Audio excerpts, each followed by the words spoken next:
Hello అండి, అందరికి నమస్కారం. నా పేరు కిరణ్. ఇప్పుడు మనం మాట్లాడుతున్నాం గుప్పడంత మనసు సీరియల్ ఎపిసోడ్ ఏం జరిగింది అనేసి. నేను కొంచెం బయట ఉన్నాను, దానికోసమని వాయిస్ ఏమైనా కొంచెం క్లారిటీ లేకపోతే కొంచెం అడ్జస్ట్ చేసుకొని చూడండి. ఇప్పుడు ఈ ఎపిసోడ్ ఏం జరిగిందంటే, నిన్న మనం ఆల్రెడీ మాట్లాడుకున్నాం కదా, అది శైలేందర్ బాబు కథ ఉంటుందనేసి నేను ఆల్రెడీ చెప్పాను. నా అనాలిసిస్ కానీ కరెక్ట్ అనిపించిన వాళ్ళు లైక్ చేయండి ఈ వీడియోకి. అలాగే ఎవరిని కొత్తగా చూస్తా అంటే ఇలాంటి జెన్యున్ కంటెంట్ కావాలనుకుంటే మన ఛానల్ సబ్స్క్రైబ్ చేసుకోండి.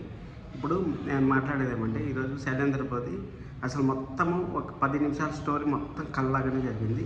ఒకవేళ శైలేంద్ర బాబుకి నిజం తెలిస్తే ఎలా ఉంటుంది, సరోజ వస్తే పరిస్థితి ఎలా ఉంటుంది అనేసి శైలేంద్ర బాబు ఈరోజు నుంచి జాగ్రత్త పడతాడు. సరోజని రాకుండా సరోజని కంట్రోల్ చేయాలని చూస్తాడు.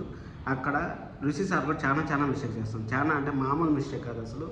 ఇంకా ఎందుకంటే అక్కడ ఉన్నప్పుడు వీళ్ళని మర్చిపోయాడు, ఇక్కడ ఉండేటప్పుడు వాళ్ళు మర్చిపోయాడు. అసలు బామ్మగారు అన్నం తినట్లేదు, వాళ్ళు నీళ్ళు తాగట్లేదు, అసలు ఎంత బాధపడతా ఉంటారంటే అంత బాధపడతా ఉంటారు. కనీసము వాళ్ళని అక్కడ మర్చిపోయాడు, వీళ్ళని ఇక్కడ మర్చిపోయాడు. ఇది ఋషి సార్ ఫ్యాన్స్ ఎవరన్నా ఉంటే హట్ అయ్యే విషయమే. ఎందుకంటే ఋషి సార్ 2 పక్కల తప్పు చేశాడు. ఇప్పుడు 3 months 4 months అక్కడికి వెళ్ళిపోయాడు, అప్పుడు వీళ్ళని కంప్లీట్గా మర్చిపోయాడు. నేను విషయం సమాచారం నేను తెలుసుకుంటా ఉంటా అన్నాడు, కానీ ఎలా తెలుసుకుంటా ఉంటారు ఏమని తెలియట్లేదు. అక్కడ బుజ్జిని పంపించినాడు. బుజ్జిని పంపించిన తర్వాత బుజ్జి కూడా అక్కడ అక్కడ క్షేమ సమాచారాలు వాళ్ళ బాధలు ఏమన్నాయని తెలుసుకోవట్లేదు. ఇద్దరు మేనేజ్ చేయడంలో మిస్ మ్యాచ్ అయినట్టు నాకు అనిపించింది. అలాగే లాస్ట్లో ఆ సీన్ వచ్చింది కదా, కొంచెం హ్యాపీ మూమెంట్ సీన్ వచ్చింది. అక్కడ కూడా డౌట్ వేస్తూ ఉంది.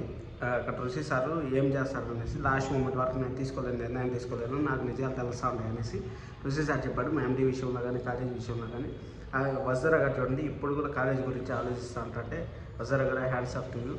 అలాగే అక్కడ ఋషి రంగాలాగా నాకు కావాలని నటిస్తూ ఉంటారు, లేకపోతే ఏం చేస్తూ ఉంటారో తెలియట్లేదు. కానీ శైలేంద్ర బ్రో మాత్రం హ్యాండ్స్ అప్ బ్రో. ఎందుకంటే నీ వల్లనే సీరియల్ ప్రతిరోజు ముందుకు చేరుతా ఉండదు. కారణం అంటే నువ్వే. ఇంకా నువ్వు సరోజని రాకుండా ఆపుతావని మాకు అర్థమైంది ఈ ఎపిసోడ్తో. ఆ కళ వచ్చిన తర్వాత ఆ ఎపిసోడ్ని బట్టి మనం చూద్దాం ఏం జరుగుతుంది అనేది.